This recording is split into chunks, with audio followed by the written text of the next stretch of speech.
Siamo con Andrea Burgio, il direttore, organizzatore di questo convegno, un convegno sicuramente un po' particolare che parlerà delle malattie rare. Ecco, ci troviamo qui a Licata presso il Teatro Comunale di Licata. Sì, ecco, oggi inizierà il primo convegno sulle malattie rare, il convegno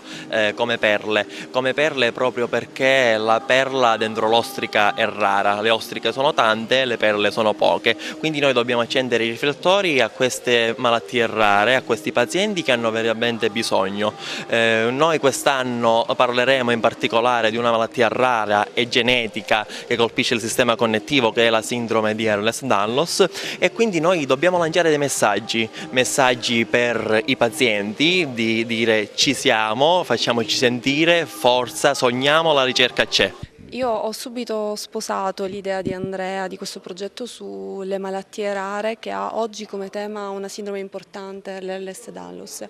E la cosa più innovativa ed originale di questo convegno è stata proprio l'idea di dare freschezza e di apportare l'originalità e l'innovazione ad un convegno che troppo spesso è radicato in temi formali, punta solo al nozionismo. Noi vogliamo apportare un'innovazione e noi giovani, soprattutto che componiamo il comitato organizzativo, nonché il presidente, che anch'esso un membro giovane, una impronta diversa che possa al meglio colpire il cittadino e anche il professionista, dando non solo nozioni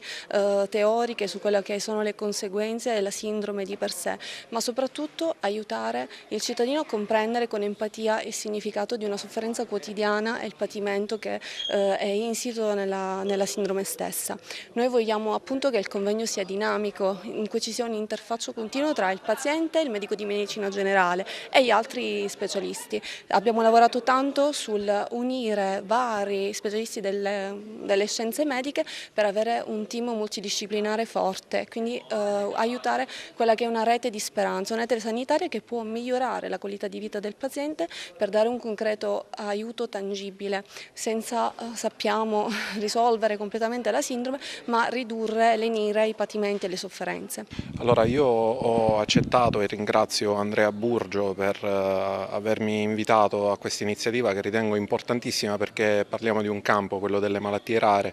in cui bisogna divulgare sicuramente informazione e formazione, perché tante volte anche gli addetti ai lavori purtroppo ne sanno poco.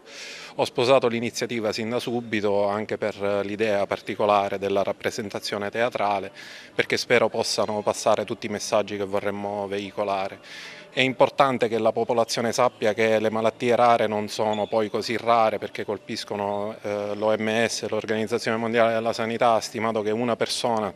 ogni 100 mediamente in Europa è colpita da una malattia rara, per cui è un problema sociale, economico, medico, psicologico per la salute di chi ha purtroppo una malattia rara e delle famiglie che devono sopperire a quelli che sono i vuoti istituzionali. Lei come componente della Commissione Sanità della Regione Siciliana, ecco, cosa ci auspica? No, devo dire che innanzitutto è lodevole l'iniziativa, tra l'altro portata avanti da due ragazzi. Di solito queste iniziative vengono portate avanti da associazioni o da medici già formati e molto avanti. Devo dire che intanto la lodevolezza va appunto a loro che hanno deciso di imbarcarsi in un'iniziativa non semplice, non un festino, non una vacanza, ma proprio un'iniziativa che ha un contenuto importante. Per entrare nel tema, è chiaro che le malattie rare, devo dire, sono una patologia, appartengono a una serie di patologie che hanno un difficile riscontro sul nostro territorio, soprattutto per quanto riguarda gli utenti, che alla fine la cosa più importante a volte non è mai la patologia in sé, ma è dove vado e a chi mi rivolgo. E allora questo è un tema da trattare, il servizio sanitario regionale si deve porre questo tipo di problemi.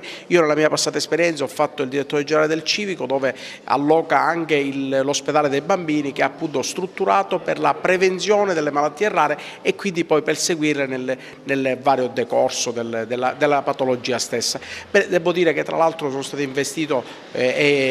avvicinato quando si è trattato dell'organizzazione di questo convegno. Abbiamo chiesto il patrocinio e la sponsorizzazione da parte della Presidenza dell'Assemblea, cosa che è avvenuta perché anche la Presidenza dell'Assemblea regionale su temi di un certo tipo, che sono anche le feste per carità, a secondo di che cosa parliamo, ma su temi importanti ci troviamo, dobbiamo ragionare ed è importante parlarne. Oggi per Licata è un passaggio importante, si parla appunto di un tema importante, diventa, ieri si è detto in conferenza stampa, capitale d'Italia per quanto riguarda il ragionamento sulle malattie rare.